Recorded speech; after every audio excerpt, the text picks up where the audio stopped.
August 8th, 1975, just after midnight, in the central Chinese province of Henan, a line of exhausted men stands on top of a massive earthen dam. They are piling sandbags. The rain is biblical. Behind them, the reservoir is rising faster than they can hold it back. They have been told this dam cannot fail. It is called the Iron Dam. It was built to last 1,000 years. It holds back more than 400 million cubic meters of water. And below it, sleeping in their homes along the Ru River Valley, are millions of people who have no idea what is coming. At 1 o'clock in the morning, something strange happens. The clouds part, the stars appear, the wind drops, and someone on the dam shouts the words everyone has been praying to hear. The water is going down. The flood is retreating. For a few seconds there is silence, and then the dam disappears. This is the story of the deadliest structural failure in human history. A disaster bigger than Chernobyl. A disaster that killed somewhere between 26,000 and 250,000 people in a single night and the weeks that followed. And for 30 years, almost no one outside China knew it had happened. This is the story of the Banqiao Dam. To understand what happened in August 1975, you have to go back to the beginning, to 1949. The People's Republic of China has just been founded. Mao Zedong and the Communist Party are taking control of a vast country devastated by decades of war. And one of the first problems they face is water. Central China is shaped by two ancient rivers, the Yangtze and the Yellow. Between them runs a third, smaller river called the Huai. For centuries, the Huai River Basin has been one of the most flood-prone regions on Earth. In 1949 and 1950, catastrophic floods drown villages, destroy crops, and kill thousands. Mao decrees a solution.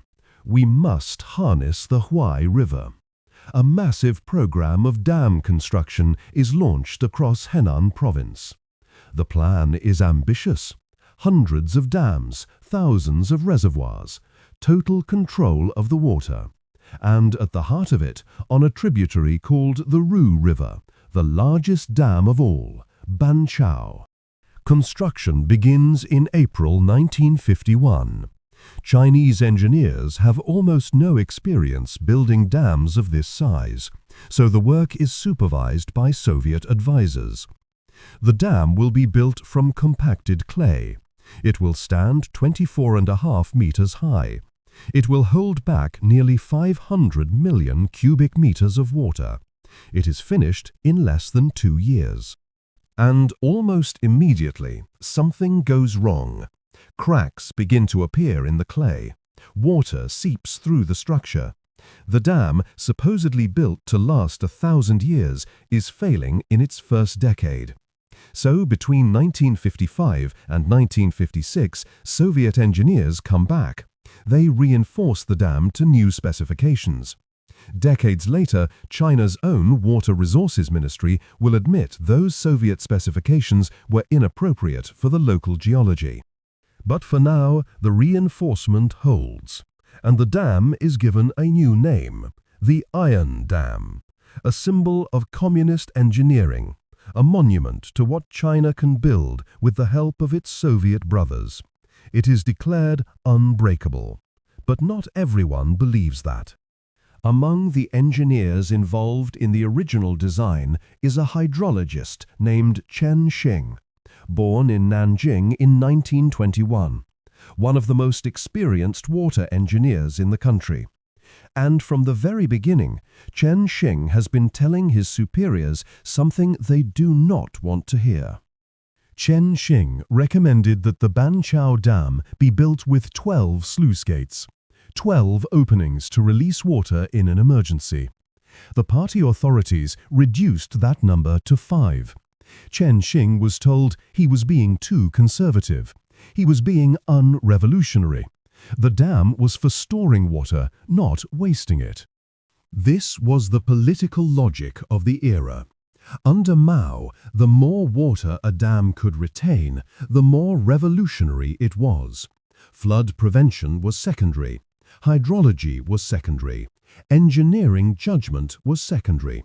What mattered was the political will to control nature, and Chen Xing's 12 gates were dismissed. But the warnings did not stop. In 1958, Mao launched the Great Leap Forward, a campaign to industrialize China at impossible speed. As part of it, dams went up across the country at a furious pace, tens of thousands of them. Most built quickly, many built badly. By the 1970s, China had constructed roughly 87,000 reservoirs. Chen Xing watched this and became more alarmed. He warned that overbuilding dams in Henan would raise the regional water table to dangerous levels. He warned that the cascade of reservoirs upstream and downstream of Banqiao would not reduce flood risk, it would multiply it. If 1 decameter went, he argued, others would follow. For these warnings, Chen Xing was removed from the project. Then, in 1961, when problems began emerging in the water system he had warned about, he was quietly brought back to help solve them. He helped, and then he repeated his warnings, and so he was removed again. By 1975, Chen Xing was no longer involved in the operation of the dam he had helped design. The Iron Dam stood. The Cultural Revolution was tearing through China. Engineers and intellectuals were being persecuted, exiled, or killed.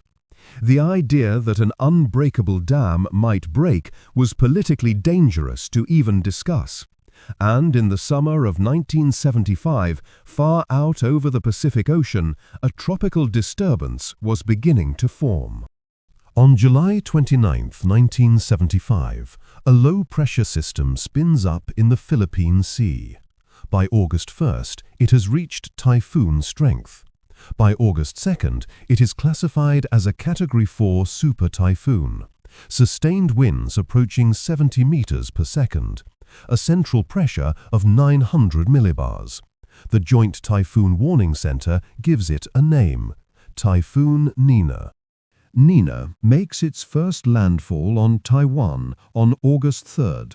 It tears across the island, killing 25 people, injuring nearly 200, and causing widespread damage. By the time it crosses the Taiwan Strait and reaches the coast of mainland China, it has weakened. Most typhoons that hit China dissipate quickly inland. The expectation is that this one will too.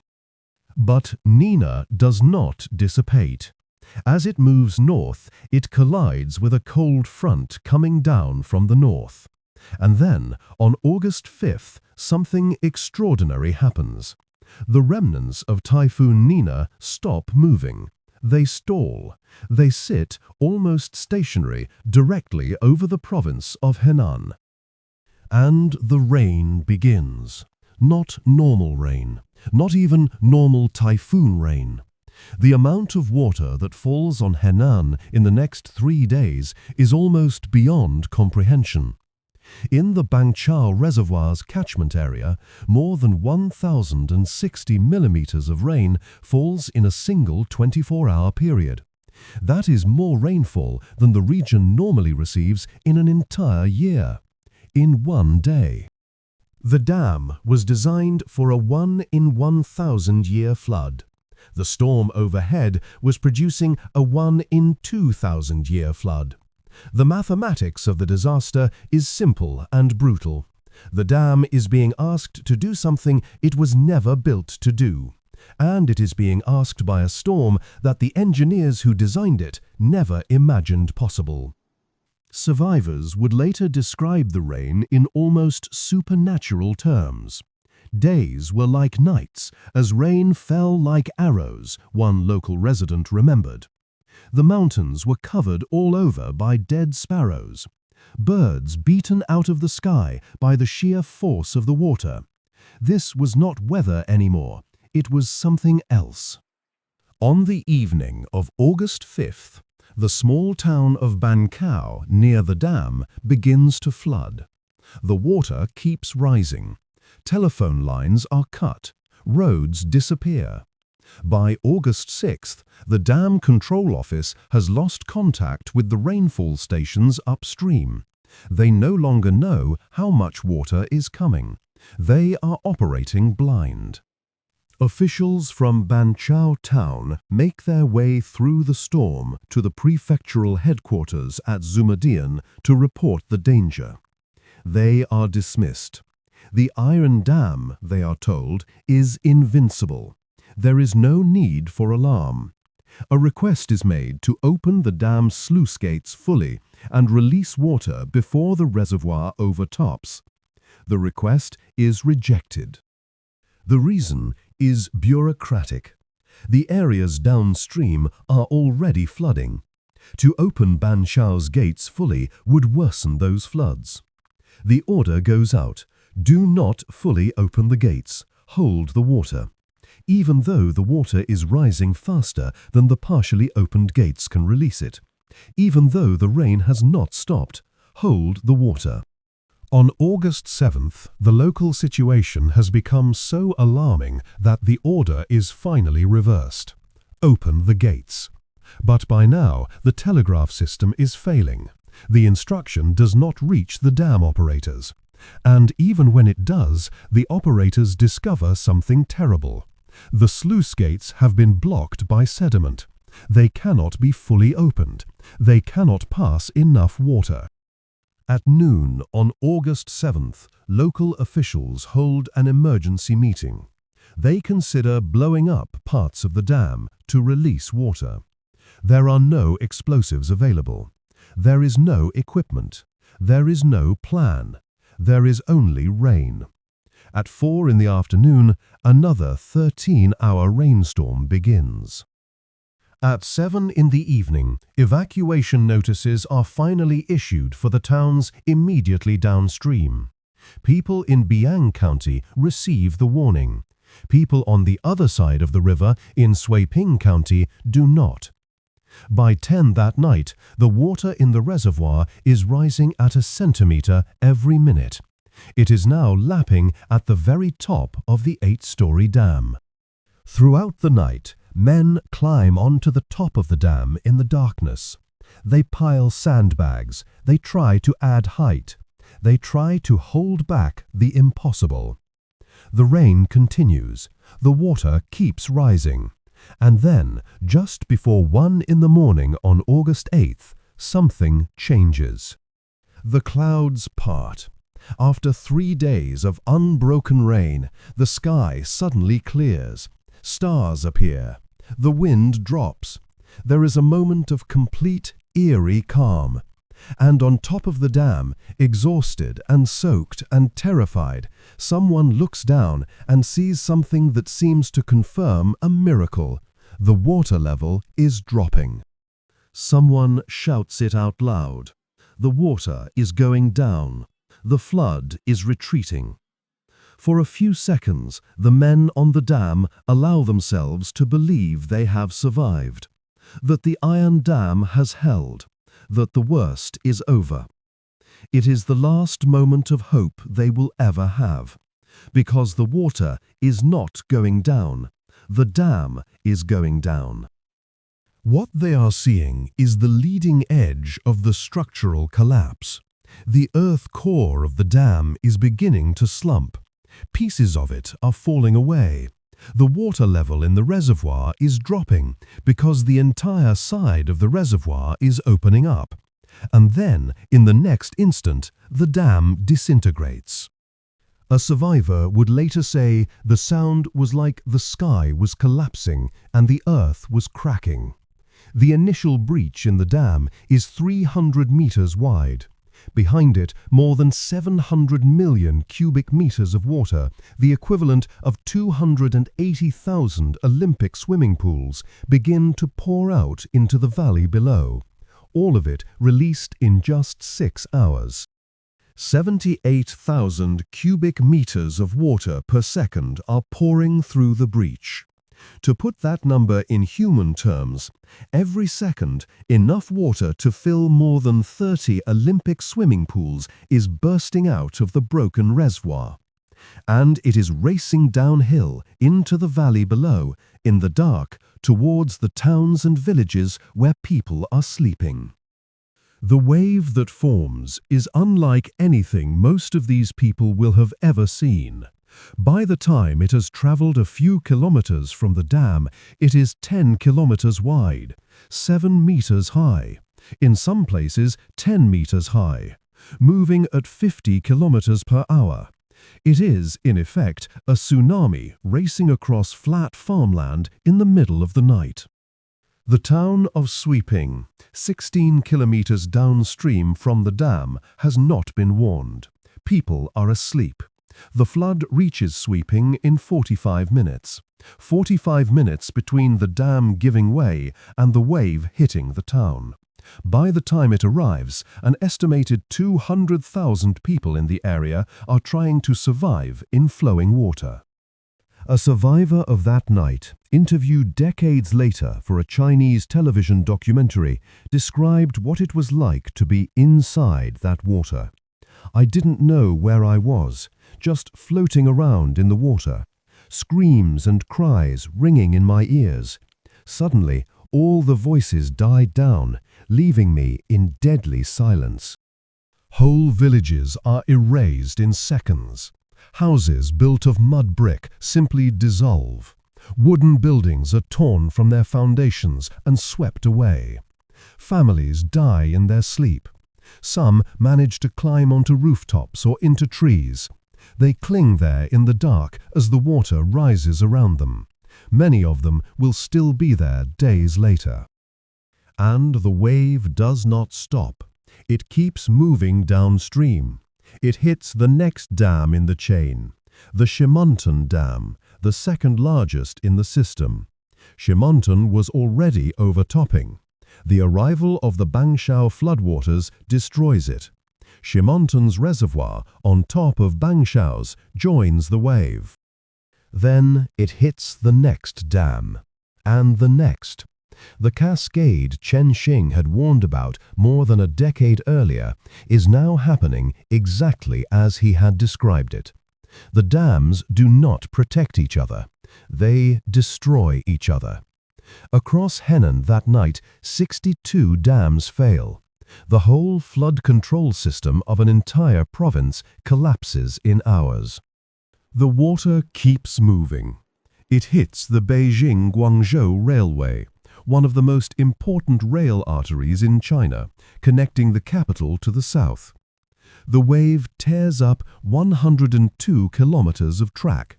The railway is shut down for 48 days. The signal lines are destroyed.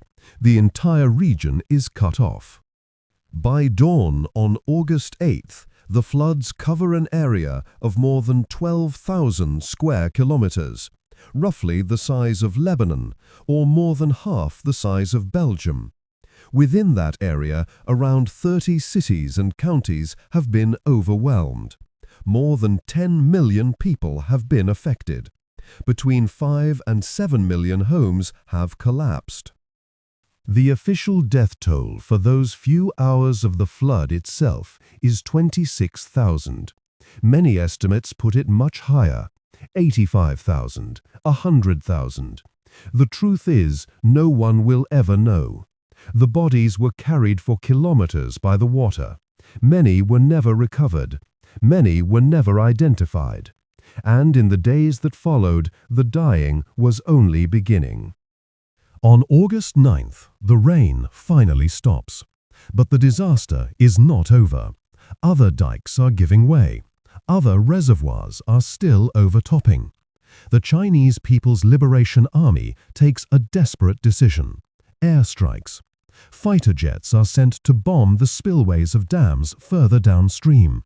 The goal is to release water deliberately, in a controlled way, before the dams fail catastrophically. 42,000 soldiers are deployed for relief operations, but the soldiers cannot reach the worst-hit areas. The roads are gone. The rail lines are destroyed. The phone lines are down.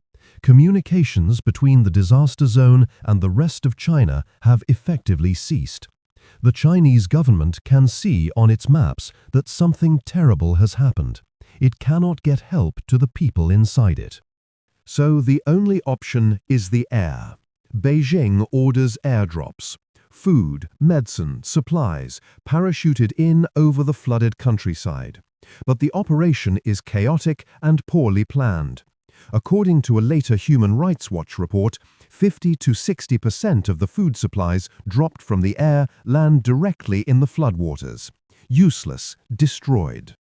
Below, the survivors are in conditions almost impossible to describe. They are clinging to rooftops, to trees, to floating debris. The water around them is contaminated with sewage, with chemicals, with bodies. Anything edible has been spoiled. Drinking water is gone. The August heat is brutal. 10 days after the dam broke, an estimated 1.1 million people are still trapped by the floodwaters. Disease begins to spread: cholera, dysentery, typhoid. Medical and relief teams cannot reach most of the affected regions until 2 weeks after the disaster. By then, an entire second wave of dying has begun, a wave of starvation and infection. By August 13th, the water is still rising in some counties further downstream. By August 17th, more than 1 million people remain trapped, most of them in Shanghai County, surviving on whatever food can still be parachuted in. Many of these people will not have access to functioning medical care or clean water for weeks, some for months. The hydrologist Chen Xing is brought back, the man who had warned about exactly this scenario, who had been removed from the project twice for his outspoken criticism, is suddenly indispensable. He is sent to Henan to help clear the river channels, to drain the floods, to manage the recovery. There is no acknowledgement that he was right. There is just work to do. The exact number of people who died in the Banqiao disaster is one of the most contested statistics in modern history. It depends entirely on which deaths you count. The official Chinese government figure is 26,000. That number counts only the deaths that occurred during the initial flood wave itself, drownings on the night of August 8th and 9th. But that figure does not count the people who died of starvation in the weeks that followed. It does not count the people who died of cholera, of dysentery, of infections in the contaminated water.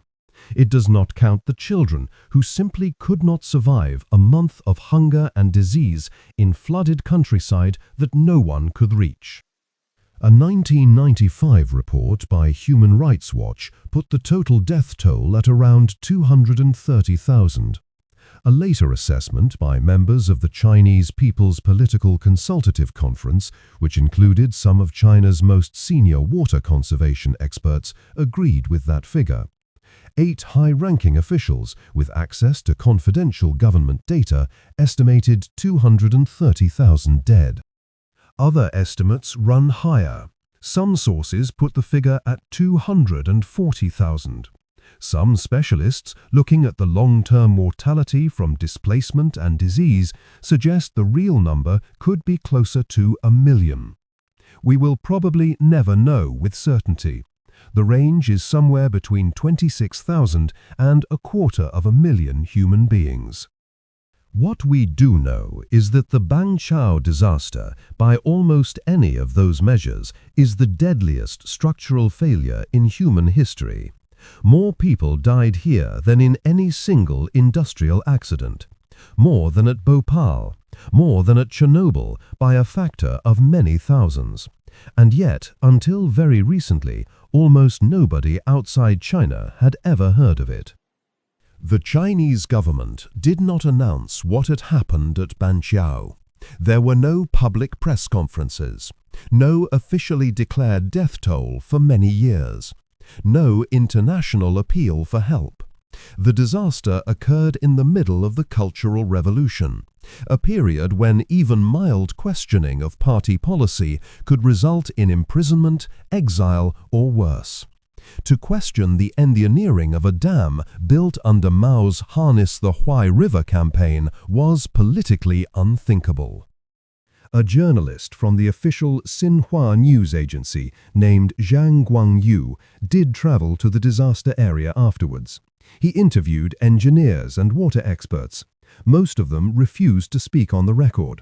They were afraid of being accused of questioning the Cultural Revolution or questioning Chairman Mao.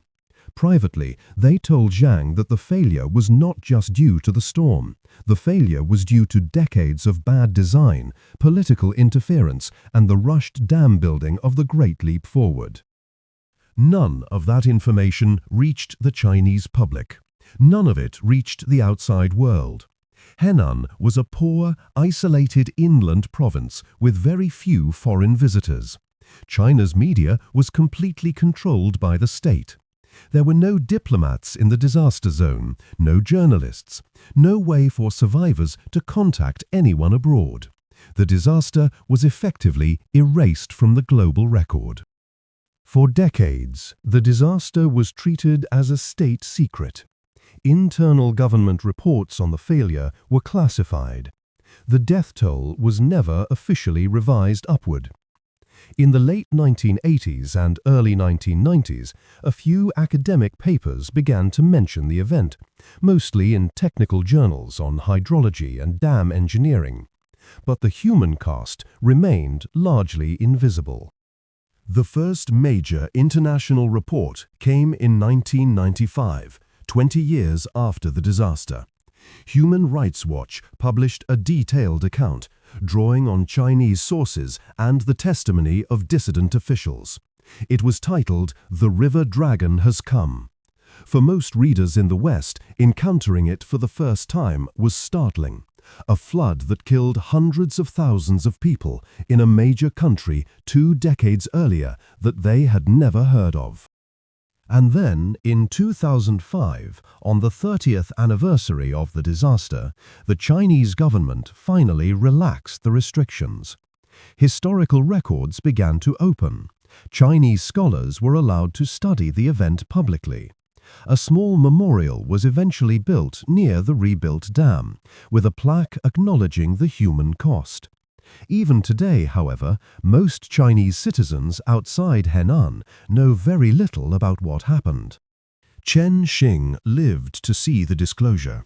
He had spent the decades after 1975 quietly continuing his work.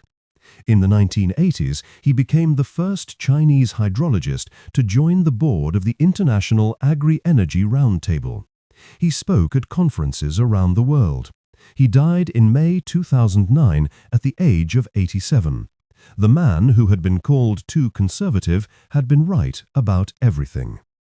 The Banqiao Dam was rebuilt. Construction on a new dam began in 1987. It was completed in 1993.